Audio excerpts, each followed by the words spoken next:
Hello, Soundies.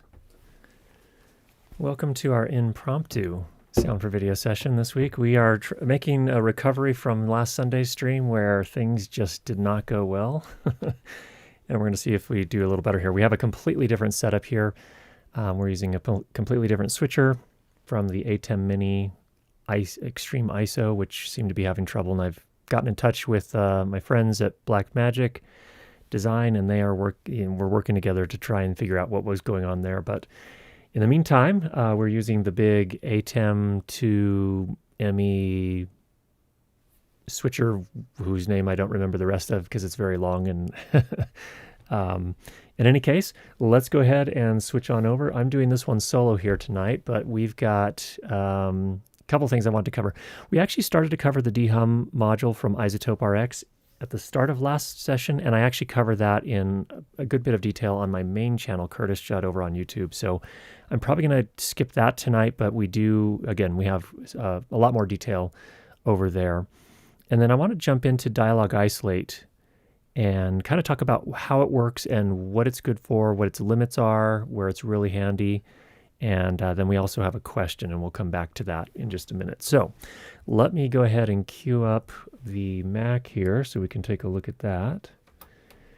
All right. I am in Izotope RX here, and in this particular case, we'll start in the waveform view. And what I want to do is go ahead and play back this clip right here. This is a clip I made. Danny did some voiceover. I'm walking around in the background and also making some noises from my phone, little kind of alert noises.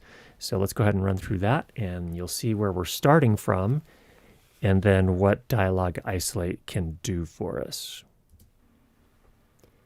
It was easier to know it than to explain why I know it. If you were asked to prove that 2 and 2 made 4, you might find some difficulty, and yet you are quite sure of the fact. It is an old maxim of mine that when you have excluded the impossible, whatever remains, however improbable, must be the truth. Okay, so you have a sense for what that's about. You can hear a few things, obviously the dialogue, but then there's also footsteps in the background. There is some ambiance, so there's a little bit of a fan noise in the background as well, which would normally be something that I think the plugin would consider that more ambiance as opposed to noise. And so what this is really doing, let me just go ahead and pull it up here. So we have our Dialogue Isolate. So this actually breaks things down pretty much automatically into 3 things. It takes all of the audio and it says, okay, some of it is dialogue, some of it is noise. And in this case, it's really talking about discontinuous noise. So something that happens and kind of disappears and then maybe happens again. So it's a little bit less predictable. And then there's ambiance, which is more steady state noise in the background. So that's going to be the fans and things like that. Okay, so this has been loaded, this plugin by Izotope has been essentially trained on a whole bunch of different audio samples where they have broken down the spectrum and said, okay, this part's dialogue, this part is noise, and this part is ambiance. And so you get control of all 3 of those. You can say, okay, I want to keep all of the dialogue. I want to remove this much of the noise, and then I want to keep this much of the ambiance. And then, of course, you can use the sensitivity here on this. And this sensitivity just refers to the distinction it's making between dialogue and noise. And so here, if you move it up higher, as you can see, higher values will separate less noise from the dialogue. And then lower sensitivity will presumably remove more of the noise or detect more of the noise and remove it from the dialogue. So that's what we're looking at here. We have 2 quality settings. We're going to go ahead and leave this. Let's put this at best. And let's go ahead and run through some things here. So let's go extreme first, just so you can hear exactly how it's going to work. I'm going to tell it, remove all of the noise. We'll go really hard on this. Well, let's start at the default and sensitivity at 5.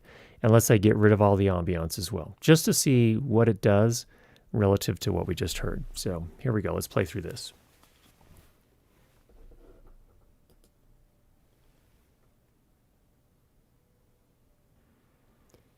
It was easier to know it than to explain why I know it. If you were asked to prove that 2 and 2 made 4, you might find some difficulty, and yet you are quite sure of the fact. It is an old maxim of mine that when you have excluded the impossible, whatever remains, however improbable, must be the truth.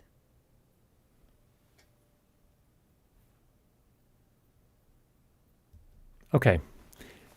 Interesting. So it basically took, and actually let me go to the spectrogram view because I think that'll be a more helpful way to do it. Let me go ahead and apply this and watch what it does. So we have the footsteps in here, you can see, along with that broadband kind of fan noise. Watch what it does. This will be pretty stark.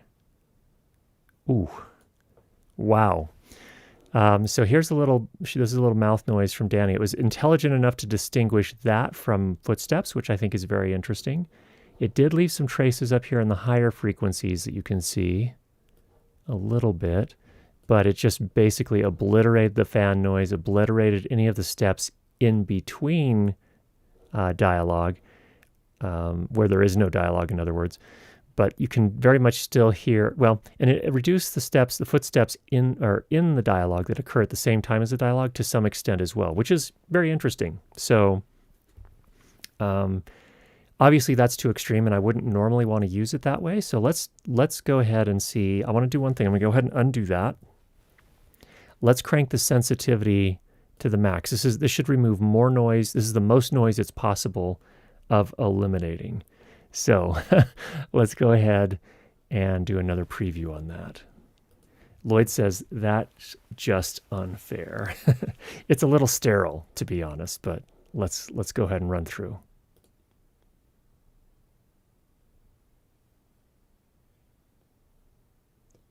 It was easier to know it than to explain why I know it. If you were asked to prove that 2 and 2 made 4, you might find some difficulty, and yet you are quite sure of the fact. It is an old maxim of mine that when you have excluded the impossible, whatever remains, however improbable, must be the truth. You're hearing some fan from my actual microphone. That is not in the sample. We're using a camera here that has a fan in it right now. But oh my, let's go ahead and render that so you can see visually what it does. You can see there's also this high frequency kind of buzz up here from one of the lights in the room when we recorded it. It actually also takes care of that. It appears to have taken care of a little bit more of the high frequency stuff that was still there. I mean, it obliterated it, is what I mean, but I could still hear some footsteps during the dialogue, so it wasn't perfect. I didn't hear a huge difference with the sensitivity down here at its basically the most aggressive setting possible.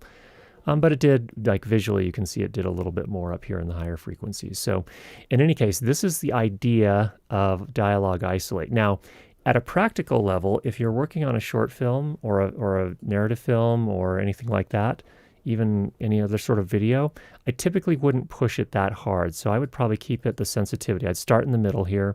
I wouldn't necessarily attempt to eliminate all the noise. It starts to get a little bit otherworldly. So you have this is basically a fader right here. You can say keep it all. You can attenuate it. That's dB, basically how many dB you want to push that down. Let's maybe go -30. And let's maybe keep 25% of the ambiance and just see how that goes. So I'm just going to go ahead and render it. And let's see what it does this time. Really curious. Okay. Interestingly, it did not take care of that little buzz up there. Now, most people above age 25 are not going to hear that anyway, but just for the people that are above 25, we might pull out our dehum and take care of that with the good old fashioned static one here. And we can make a really narrow cue. I'm getting a little sidetracked, but I think we need to take care of this here. So that one actually, I happen to know, occurs at 17,500 hertz. Which is very interesting. Let's go ahead and render that. And you'll see that line, boom, disappear. Do we need to go quite so extreme? Probably not. Maybe 30 dB. Again, I moved that a little bit, 17,500. So let's undo first of all. Do it again. Oh, maybe we do need to go a little bit more. Go into that range. Again, 17,500. This is arguably a little bit too crazy to bother yourself with this, but that's how it does. Let's hear how it sounds now. It was easier to know it than to explain why I know it. If you were asked to prove that 2 and 2 made 4, you might find some difficulty, and yet you are quite sure of the fact. It is an old maxim of mine that when you have excluded the impossible, whatever remains, however improbable, must be the truth.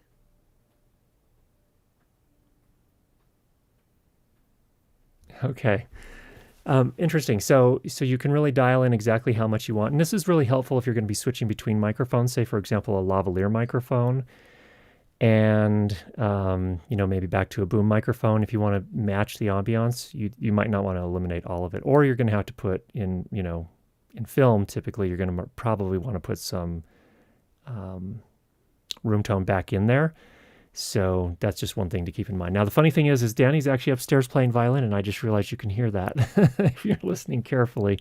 So apologies for that. Just scheduling wise, we're just going for it. So that's a quick look at Dialogue Isolate. I'm interested to know if any of you have any questions about that, what your thoughts are. To me, I think it's a pretty useful tool certainly when I've worked on short films, doing the mix. Being able to have a tool like this has been super helpful. It actually is surprisingly transparent in terms of the treatment of dialogue. So I could hear some artifacting. I heard there's a little bit of clicking and popping, so you have to be careful of that kind of thing too. Thought maybe I heard something right in here. You probably can't see my pointer. There it is right there. But in any case, it's pretty impressive what it can do. Now, just FYI, this is only in the advanced version of Izotope RX, and they have improved the algorithm in version 9, they say. I found that version 8 actually worked pretty well as well. And there are some limitations. It's very important to keep in mind that this is not a panacea. It's not going to solve all problems. We could still very much hear the footsteps in the background when Danny was talking. But nevertheless, it's an incredible tool in terms of being able to address a lot of issues and make things that are really distracting significantly less distracting. So that's what we're looking at there. So let's come on back to our super source, and let's take a look at our question that we had submitted ahead of time. This is from Nico. Nico says, regarding compression and limiting, I have watched so many tutorials and I still don't know how to apply it in a good way. How should I set the threshold, the ratio, the release, the makeup gain? The makeup gain I find the easiest of all of them to understand. Also, when reading and watching videos on it, I worry that I kill dynamic range by applying compression and limiters on my audio clips. Well, that is a fine point. I don't know if Lloyd, if you're still there, but Lloyd actually came on the show some months ago and talked about compression. And so I would highly, highly recommend going back and taking a look at that session. And you can learn an awful lot about compression there. Absolutely. I will say that, yes, of course, when you use compression, you definitely change the dynamic range of your audio. And that's really kind of the point.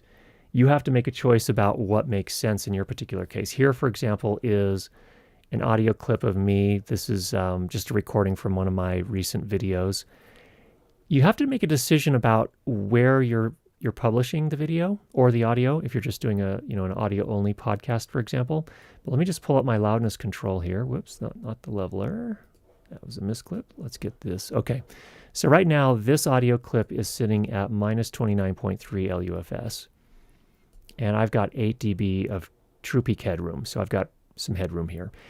If I were going to broadcast television, or if I was going to film festivals or something like that, I probably would target minus 23 or minus 24 LUFS. That's generally what we hear on broadcast television and in movie theaters. And the reason for that, the reason why we do that, let me just switch back over here, is that in those cases, usually for broadcast television, someone's watching somewhere in their house.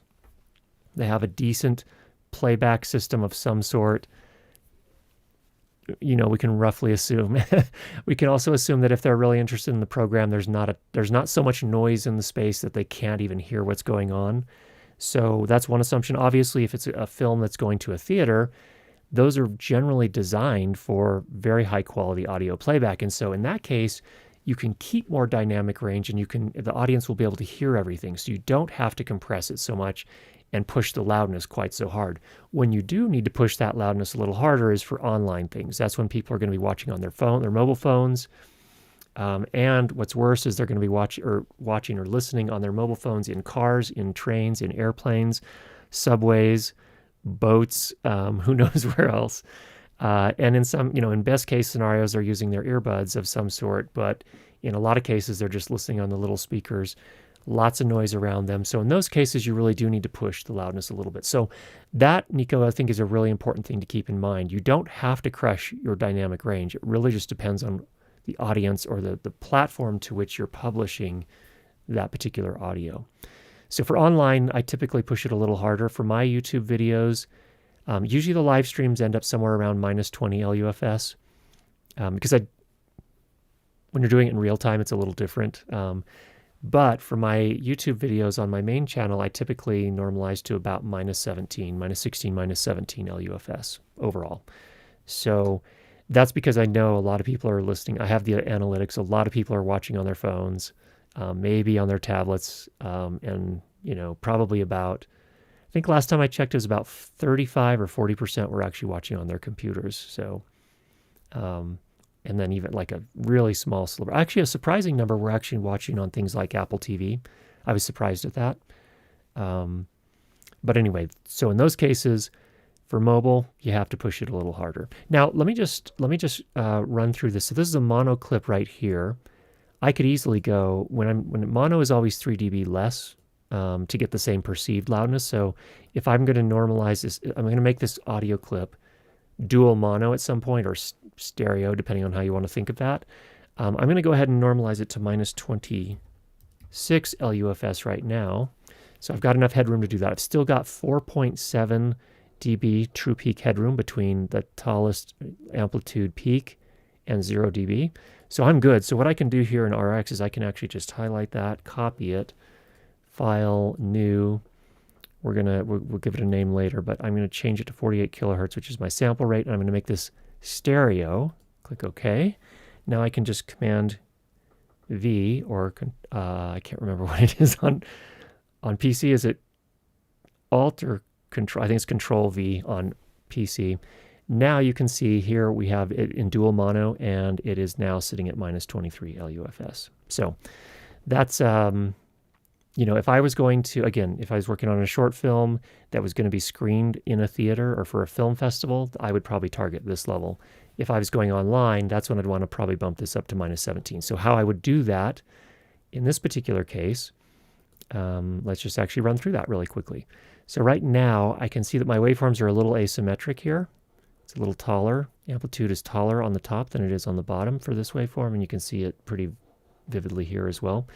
So in RX, I would come down, I would get my phase plug-in, check adaptive phase rotation. Go ahead and run that. You'll notice now I have 6.4 dB of true peak headroom, which is good.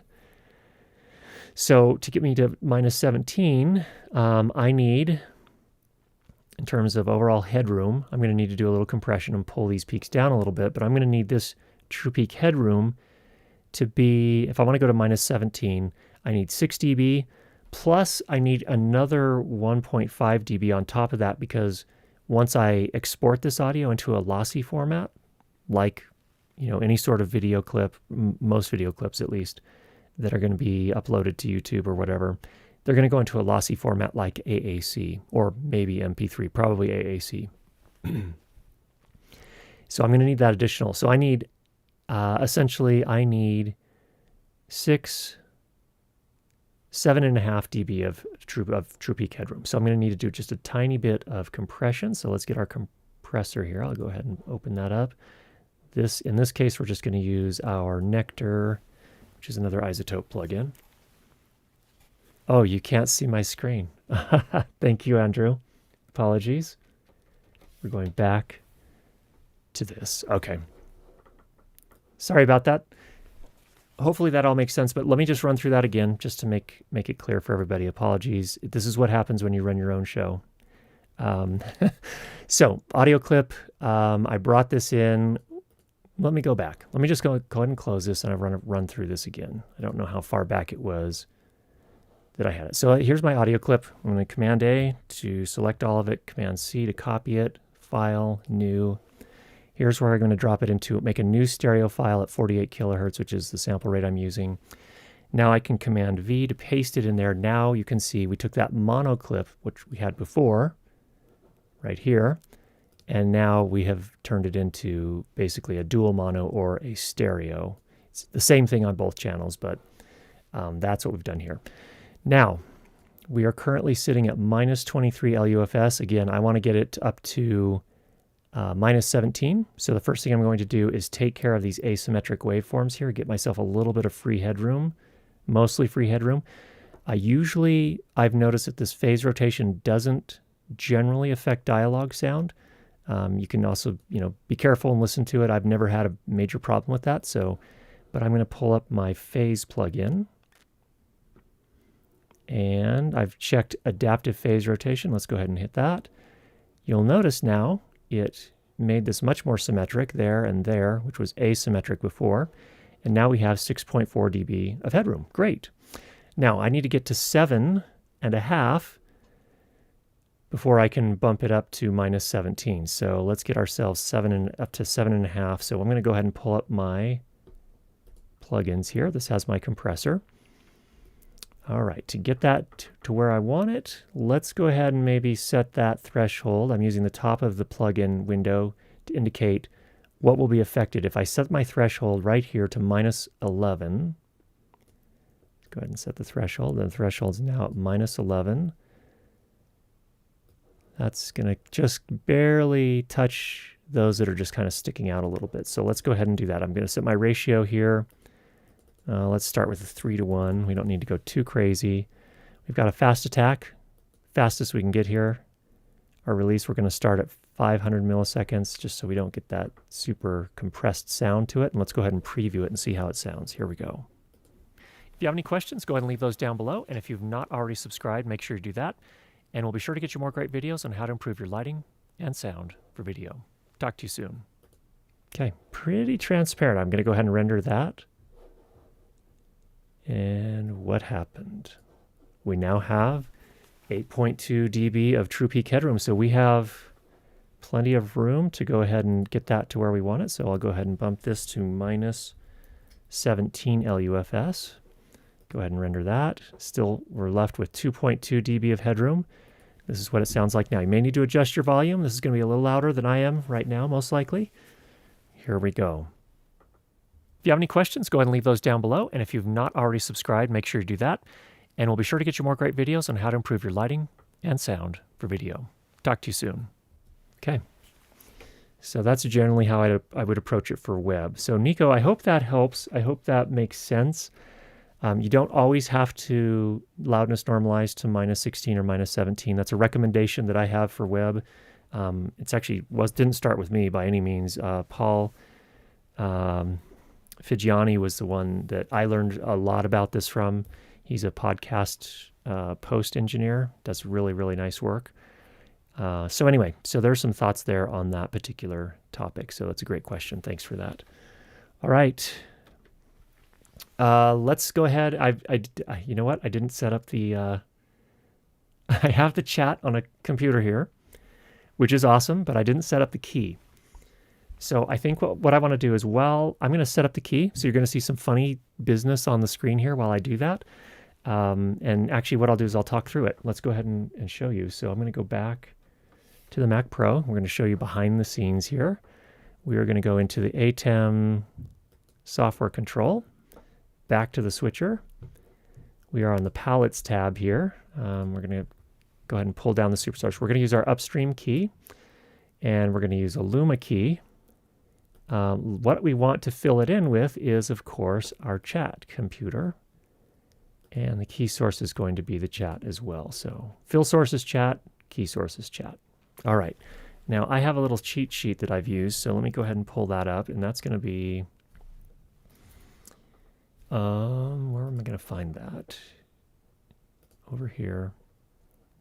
iCloud Drive, live stream, chat key settings.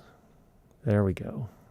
Okay, so normally we're going to set up our mask, and I've got this all mapped out here. So this is taking the video from the chat laptop, which incidentally looks like this. Let me go ahead and show you really quickly. That's the chat laptop right there. So that's what it looks like. And what we're doing is we're making a key so that this bottom portion right here is the only part that gets displayed, and the black will turn transparent. So anything that's underneath it, my main camera, will show through. And I can then choose any of these to put up there. And ooh, we have a bit of a problem, don't we? Because we have made the text too large. Let's go ahead and change that. Come back to Andrew's question. Let's go up a little bigger. We're going to go in that range right there. Okay, so I'm going to switch back on over to my Mac where I'm running the software control app. And let's plug in those numbers. So for the mask, we put it into preview. So it's at -4, -8. So we're coming back over here. -4, -8. And then this was -15 and 15.92. -15 and 15.92. Okay, pre-multiplied key. We're not going to use a pre-multiplied key. We're going to use, and we're going to set this to 2%. I have to confess, I don't entirely understand all of this, but these settings have worked pretty nicely. If you really want to learn how to use keys, Aaron Parecki's your guy. We're also going to put a flying key in there. We want our position to be what was that? -0.6. So -0.6. Our Y value there was also -0.6. And then the size, I think we wanted to go 100%. So 1 and 1. Okay. Very good. So let's go ahead, and I'm going to come back to my main camera.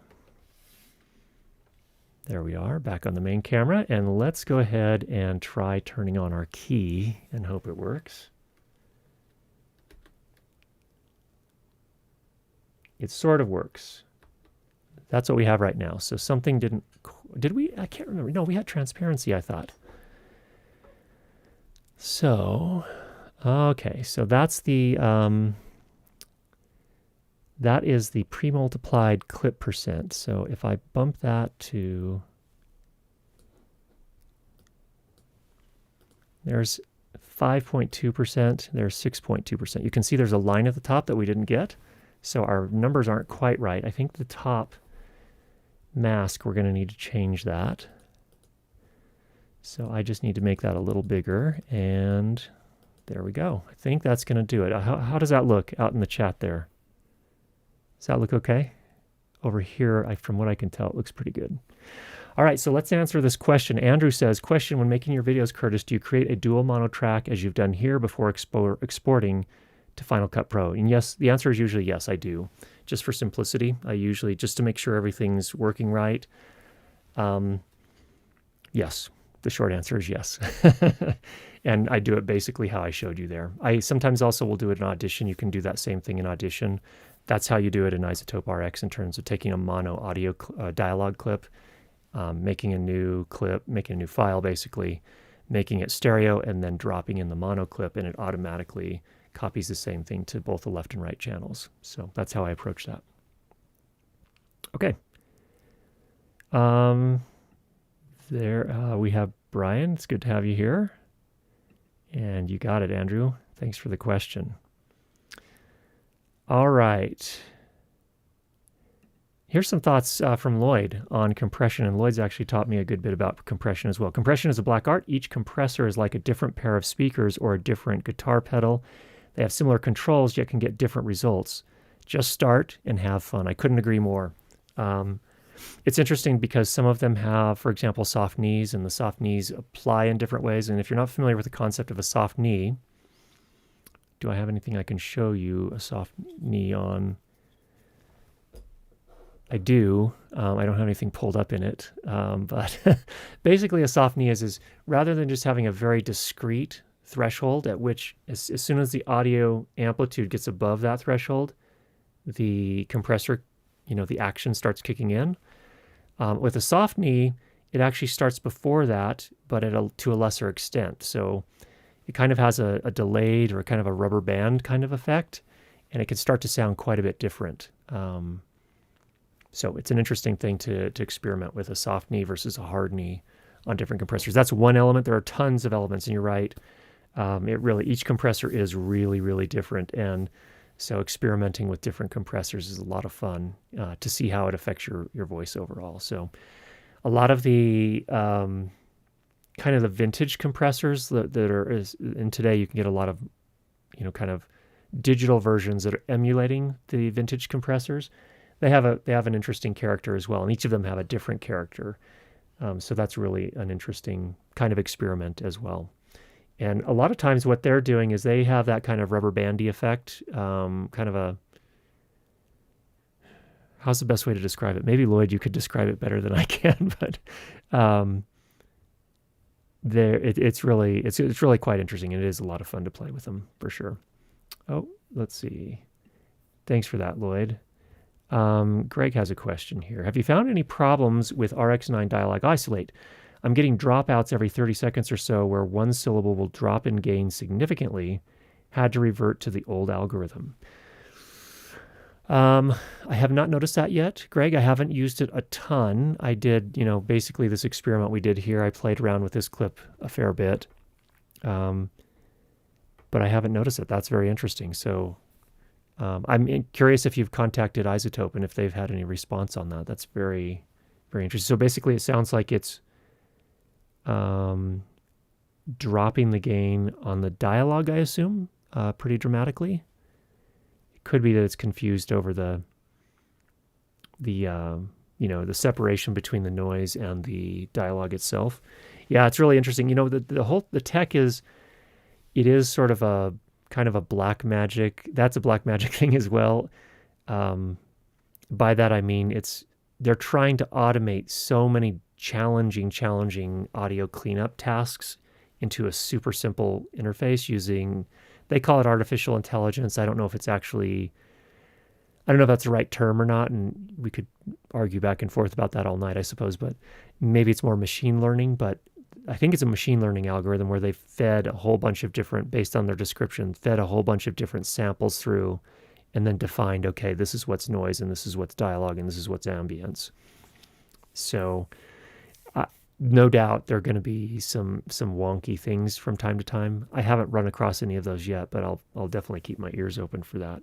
So, Alonzo, welcome back from a still semi-asleep Italian fan. Always a pleasure to watch. Hope some black magic design crappy product doesn't stop you again. Keep up the good work. Thanks for that, Alonzo.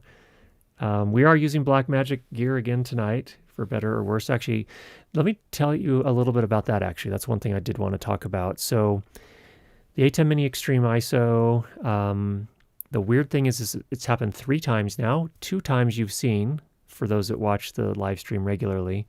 1 time we caught it right before we went live, did a reboot, and everything was fine. So what happens is, it seems, so my setup is, I feed all of my sources into the A10 Mini Extreme ISO, and then with the Ethernet cable connected to that into the router, the switches and router, I'm streaming directly from the A10 Mini.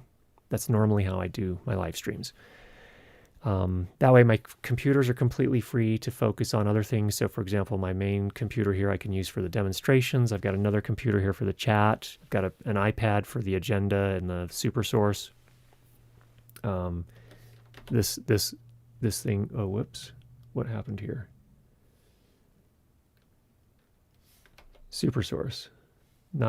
Because the key's on. My mistake. So let's go ahead and try that again. No. Let's go back to background. There we go. Okay. This super source. See, again, now you know why I have Danny, who normally operating the board here.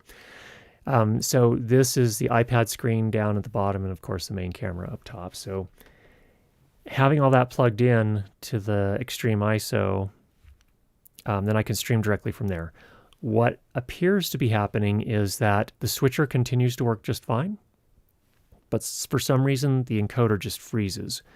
And then in the software app, you can't turn it off or reset it.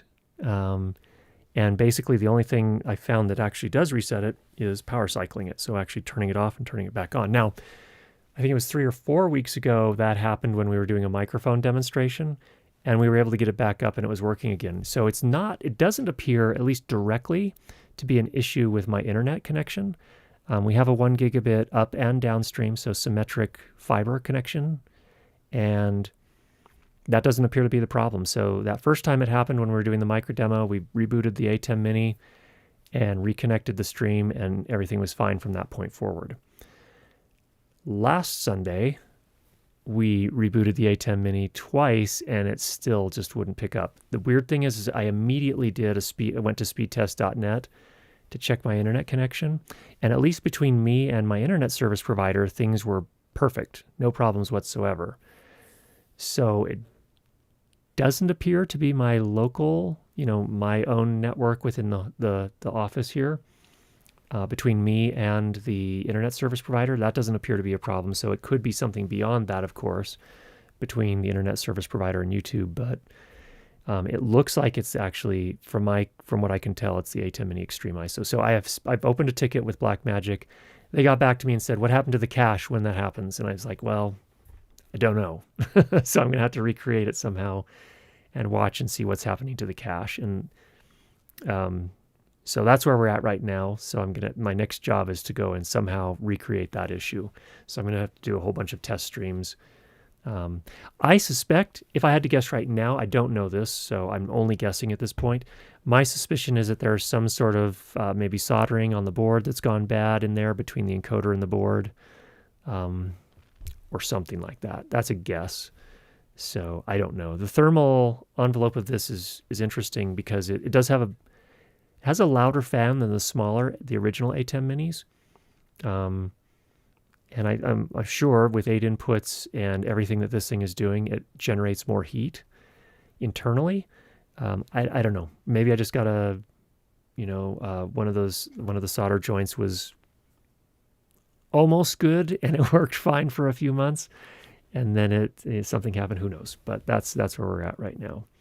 So.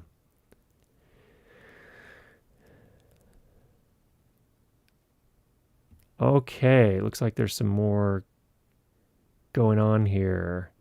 Lloyd is talking a little bit about referring to pumping sound. The pumping sound, which is easier to achieve with a hard knee. Soft knee is used to get a more transparent sound.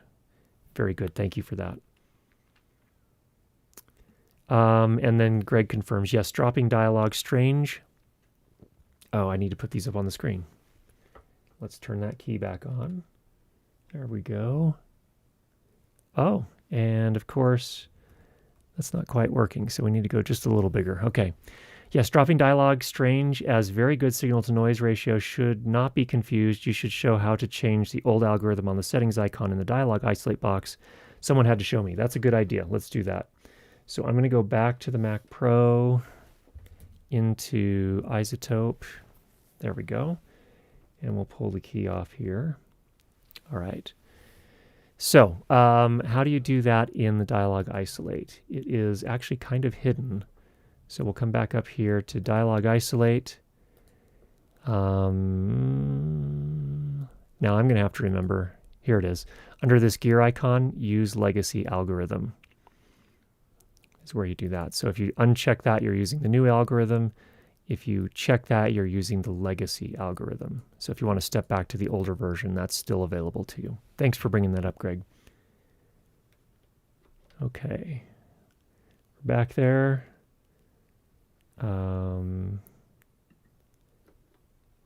Key is back on. Alonzo says, you're not the only one with the same problem. I'm in the business and we have a considerable amount of customers having the same problem you had, or cache problems. Blackmagic Design has to fix that ASAP. Oh, interesting. I hadn't heard that there was a more general problem. Good to know. Yeah, that's great to know. Too bad, because it's such an amazing little streaming switcher. I mean, it's so many things in one box. It's interesting because I go to this big switcher that I spent $4,000 purchasing, and all the other things that had to go with it, including all of these decimator cross converters. All of that's built right into the A10 Minis. From the very, from what is the least expensive one now? Is it $200 or $300? All the way up to the most expensive one, I think, is $1,200 or $1,300. That's amazing, because those cross converters themselves are several $100s on their own. So anything, and you need those to get the, when you're feeding in, for example, a laptop or something like that, to get the right resolution and frame rates and all that converted right. You have to have that stuff. So it's just an amazing little box. Here's a question from Eric. Also, thank you for the super chat, Eric. Eric says, random question, what sub $400 field recorder would you use for a Rode NTG5? I guess it depends on what you're doing and what which kind you like to work with. Used Zoom F4 is probably the first one that comes to my mind.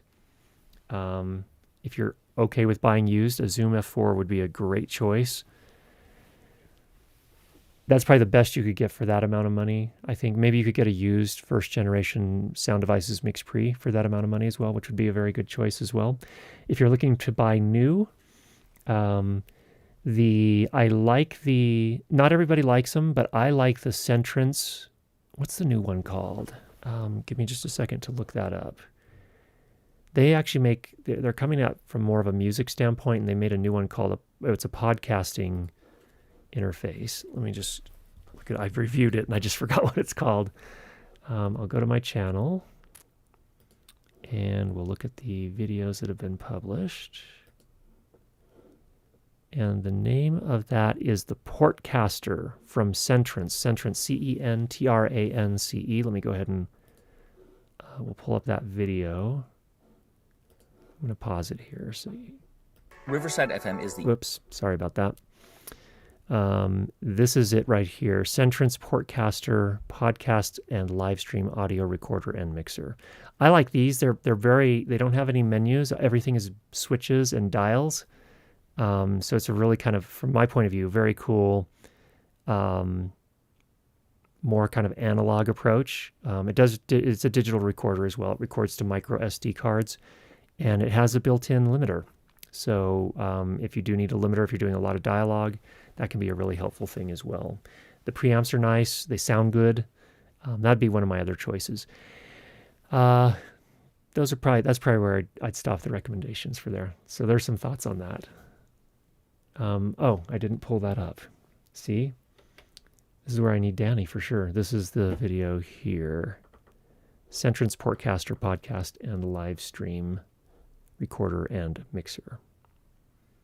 And this is the ad that plays in front of it. So thanks for the question there, Eric, and happy recording to you.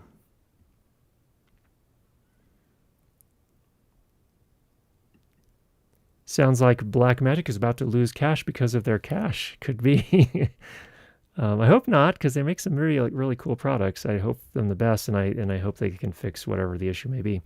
Paul says, at some point, could you do a tutorial for achieving the best results using RX's Vanilla D Reverb? I don't have RX Advanced and would appreciate your insight. As always, thank you. Yes. In fact, we are looking to to arrange for I've been talking for a while now about an Izotope RX course, and we're starting to put together plans. We don't have anything official yet, but I'm actually thinking of doing a different kind of course where we actually do it live initially, and then we're going to record all that, of course, and then we'll then do the edit and cut that down and make it a regular course from there as well. So Emma and I are working on the details on how we're going to make that happen. But yes, we will definitely cover that as well, the D-Reverb plugin. So definitely stick around. We'll be coming back to that.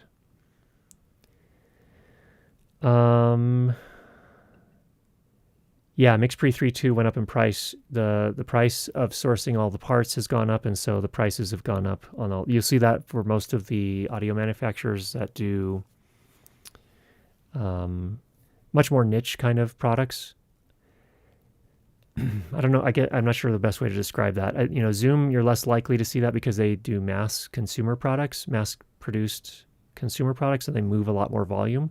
They have a little bit more insulation to increasing costs for parts, but Sound Devices is very much, they're tied into the entire supply chain, and they move, their products in much smaller quantities than Zoom does. So yeah, you're going to see those prices come up as well. Andrew is responding back to Lloyd. I think you know what, back on compression, soft knee. I think I know what you mean about the pumping. Perhaps my podcast had some weird louder parts when I listened to the final mix. Could have been me though. Yeah, that's definitely something to watch for. Soft knee helps with that. I think one of the tips that Lloyd gave me as well, as far as attack and release.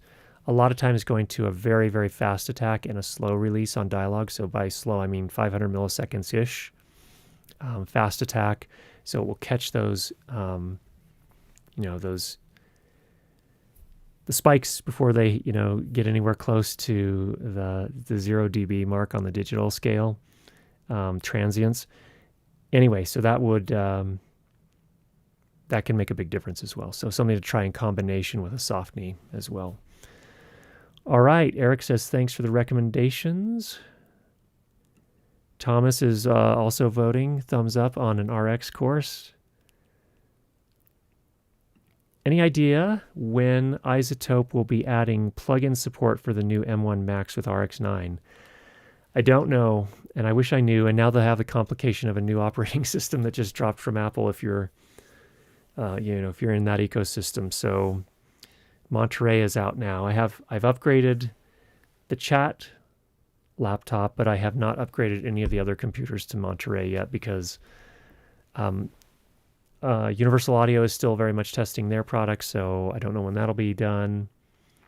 And I just, when you're doing audio seriously, especially for pay, and you're working on the Apple ecosystem, plan on upgrading your operating systems usually takes at least 3 months before at least the manufacturer's products that I'm working with, before they have things certified and running with a new operating system. I don't know why it takes quite that long. I know there are moving parts until the operating system is released, so they can get a start perhaps with the beta versions, but Apple makes a lot of changes and sometimes it's unpredictable. So anyway, some good stuff there. Alonzo, any chance you review Sony's last version of radio mics, the UWPD last series?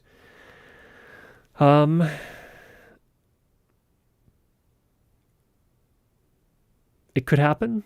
I don't have any current plans for it, but thank you for the vote. I did actually talk to them at NAB years ago about that particular system, and it looks like a good system. The only thing that kind of annoys me about Sony is that it's not just Sony, but Sony, well, in this particular case, it is Sony. They use a 3.5 millimeter lavalier connector into their transmitters with a locking nut, but they wire it completely differently than pretty much all the other manufacturers. So you have to either have your lavalier microphones re-terminated for Sony, or you have to buy one of their lavalier microphones. So that's kind of a pain. And that's always, Sony is an interesting company to me. That make amazing products, but then they do weird little things like that sometimes that are just super annoying. So I haven't gotten too far into their products on a lot of things, but they do make some pretty decent wireless mics systems as well. Also, could you make a video on the Neuron compressor? I feel like it doesn't shave off the transients as much as Audition's single band compressor. Not familiar with that. Who makes that one? Film in 5D? I'm not sure. Yeah, if you want to clarify who that is, maybe we can. Andrew says Catalina forever. Well, I am on Big Sur, so I'm not that far behind. But yeah, I mean, if you want to stick to Catalina, you may have some security issues at some point. But Thomas says, Izotope says they are working to get RX onto Apple Silicon in Q4 2021. No idea if they are on track with that, of course. Also not sure if plugins are different. Yeah, sooner the better would be awesome. Oh, Dante isn't working with the M1 either. Thank you for the update, Lloyd. That is actually... that is frustrating, for sure. Film in 5D. Oh, you're talking about Neutron. Okay, got it. That's an Izotope compressor. Well, I think we might actually have it here. Let's see.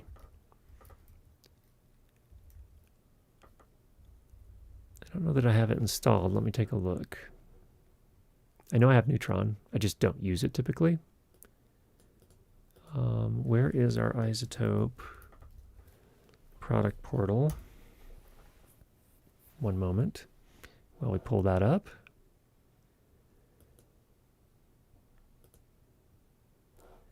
Hello. Oh, there it is. Okay. Let's switch over to that. 1 second here. So let's clear that. Turn the key off. We're on the Mac. Izotope product portal.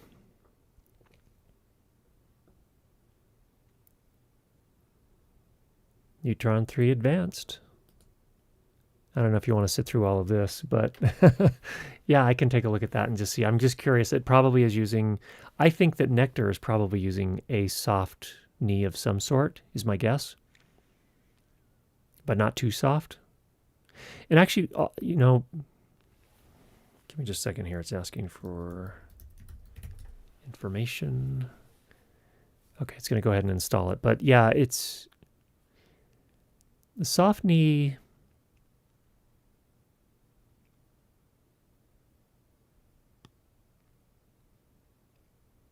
Anyway, I'll come back to that. We'll take a look there and see how that's going. Okay.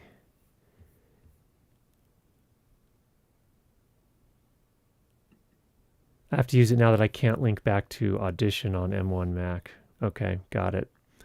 And Greg Palmer is is also a fan of Catalina.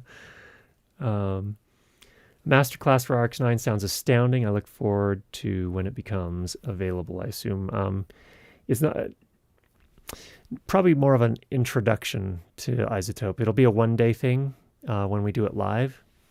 So I don't know if it would be so much a masterclass as a, you know, here are the basics for all of the modules or most of the modules in Izotope RX.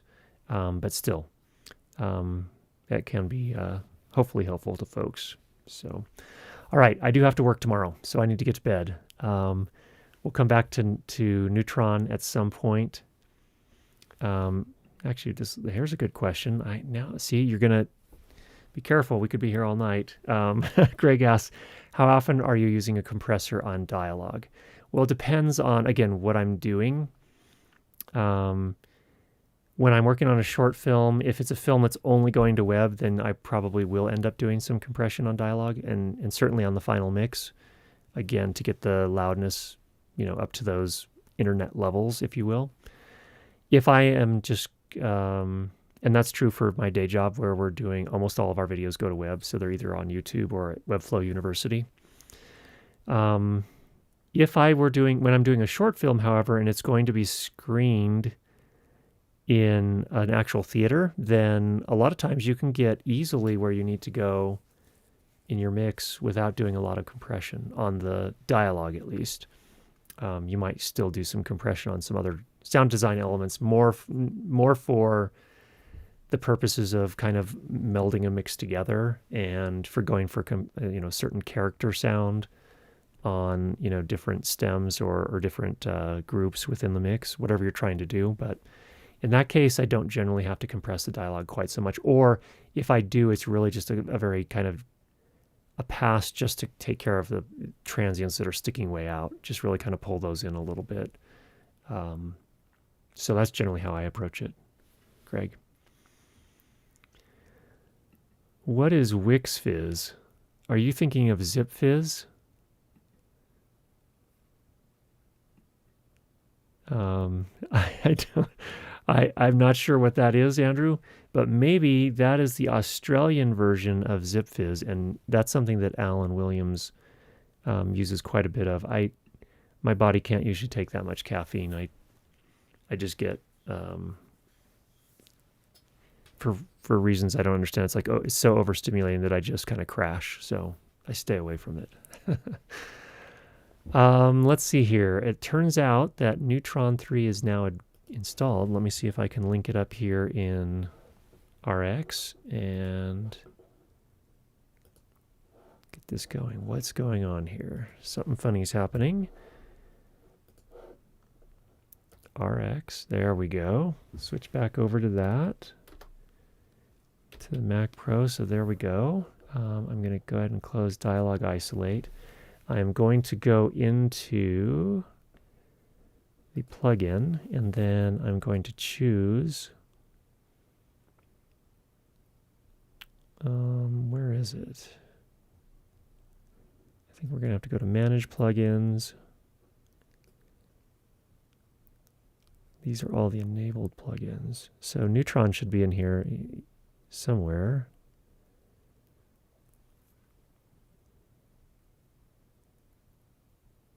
RX9, RX8, all the universal audio stuff.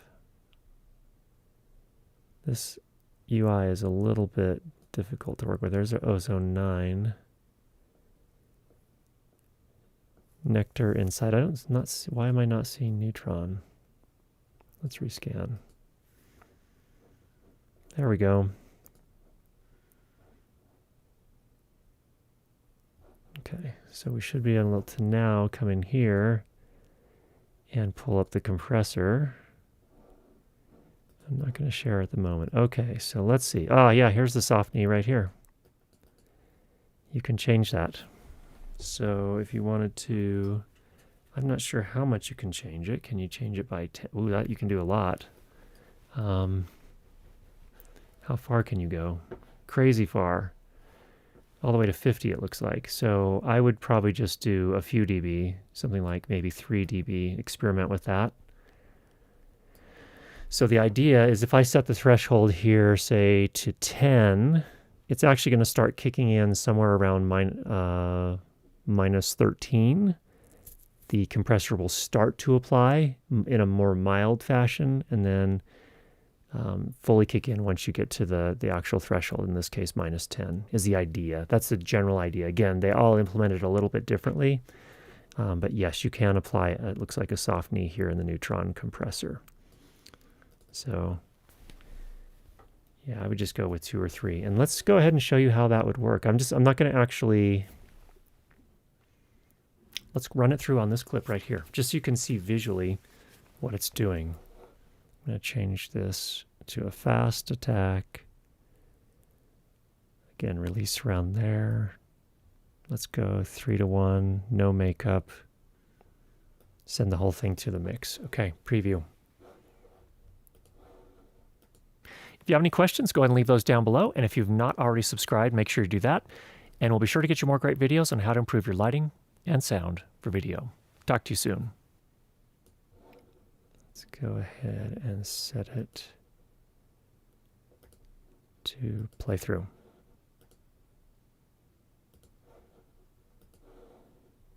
If you have any questions, go ahead and leave those down below. And if you've not already subscribed, make sure you do that. And we'll be sure to get you more great videos on how to improve your lighting and sound for video. Talk to you soon.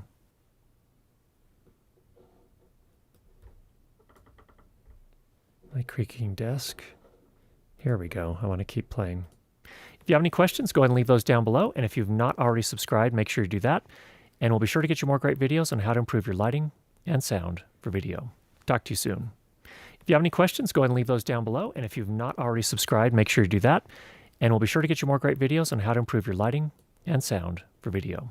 Okay, so right here, when I have it set to 3 dB or as a threshold, it's actually going to start kicking in at about minus 6. And so minus 6 sits about right here. So these certainly at the start are going to start to feel it, and then here at the end as well. If I set the threshold down to, let's say, minus 11, which is in this range, you can start to hear how it sounds quite a bit different. Let's go ahead and play that. If you have any questions, go ahead and leave those down below. And if you've not already subscribed, make sure you do that. And we'll be sure to get you more great videos on how to improve your lighting and sound for video. This is interesting here. This orange trace here, what this refers to is how much attenuation it's doing. And you can see actually how it's treating the attack and release. So it's attacking very, very quickly, which you can see by it, compressing down very quickly here, almost vertically. And then the release is actually fairly slow. So it takes it basically a half a second to do the full release there. And then again, when it kicks in again, boom, very quickly, almost vertical. And that's going to work pretty well on most dialogue sound. Generally will sound fairly transparent if you don't push the threshold too far. So there's where you can go. Now I can go with an extreme key or knee. Let's go to oh, how does it go? Up and down. Okay, see, these are always confusing. 10. I mean, you always have to figure out whether you go up and down to change the parameter or left and right. Let me go ahead and show you here at 10. Let's put this at 3 dB here and watch what happens. Even though the threshold's up at 3 dB and it shouldn't be affecting very much stuff, that would be right here. You can see almost nothing except for at the very start actually goes above that. But watch what the compressor does. If you have any questions, go ahead and leave those down below. And if you've not already subscribed, make sure you do that. And we'll be sure to get you more great videos on how to improve your lighting and sound for video. Talk to you soon. If you have any questions, go ahead and leave those down below. And if you've not already subscribed, okay, pause there. It's doing plenty of compression here, even though, again, the threshold is set to 3. It's actually starting to kick in at minus 13. Actually, when I had it to 10, it was. So at minus 13, that's right here for reference. So you can see it's going to be basically compressing almost every single word or syllable along here. And that's what you see reflected here, is it's actually very much engaging on a lot of it. So that's how a soft knee works. And you can see for the soft knee, the compression is not quite so vertical. Maybe it depends on the situation here, but it kind of kicks in a softer way. So something worth definitely playing with. Yeah, this is just, he is talking about zip fibs and just doing Alan Williams. That can be rough. Okay, I'm going back to my main camera here. We're going to turn the key back on. We have a couple more here. Andrew says, yes, indeed, he is referring to Zip Fizz, and he's asking me to do an Alan Williams. No, thank you. Jordan says, where's your day job at? I work for a company called Webflow. We make no-code web design software. What that means in practical terms is you basically have an application that you can use to design visually, so you can drag and drop elements out onto a canvas to make a website. But it's not like a lot of website developers or website creation apps you've seen in the past. What's different about it is it's much more powerful, but it does have a slightly longer or steeper learning curve. So what my group does is we make a lot of educational videos to teach people how to use it. So it's an app that's very powerful, but the learning curve is a little steeper than something like a WordPress, just using a template out of the box, or a Wix or a Squarespace or something like that, where you sign up for the service, you get a choice of hundreds of templates maybe that you can choose from. But if you ever want to customize any of those, you basically either need to write the code yourself or hire someone to do it for you. In the case of Webflow, you can do all that very fine grained customization and get it looking exactly how you want it without writing any code. So that's what we do. All right. Phil in 5D, thanks for explaining the knee. My issue is that the transients remain above the threshold unless I run the compressor like 5 times. Thanks, get some sleep. Well, that's where your ratio comes into your attack. Your attack and your ratio are going to change that. So if you really are trying to crush something down, it's just some transients that aren't, you're just trying to make some headroom for yourself. So for example, if I go back to the Mac, I'm going to turn that off, go to the Mac. If, for example, Film in 5D, if I just notice if I put the threshold right here at -5, if that's all I want to take care of right there, it's okay, in my opinion, to just crush that down if you need to. Like if you're just really trying to get that additional headroom, pushing those 2 transients right there down, not probably going to affect the sound a whole lot. So I would probably drop the knee down to 0. Hello. Down to 0. In this case, I'd set the threshold to -5. I might go with a stronger ratio here too. If I really want to push that down, let's go 10-1 and see what happens. I'm going to go ahead and render it. Boom. Definitely came down. Let's see how it sounds now.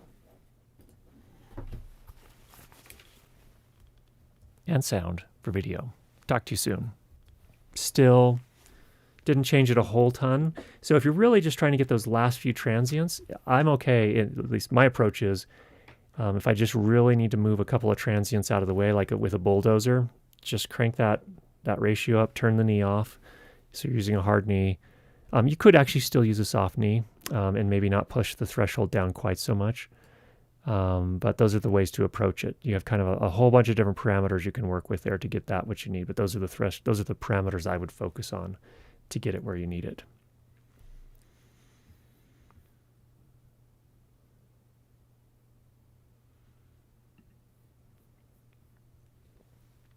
Okay, going back to our main camera, turning our key back on. Jordan says, "Rad, I'll come work for you. I edit full time." We actually are hiring an editor right now, but that's a different story for another time. Okay, we got to wrap this up, folks. I need to get some sleep, and you all probably do too. Well, Andrew probably is good. I think it's middle of the day for him, but for most of us in the United States, we probably should be sleeping here soon. So we will talk to you soon. Thanks for coming by. Get out there and make some great sound. Talk to you soon. And I'm going to do my own switching here, so it's going to take me just a moment.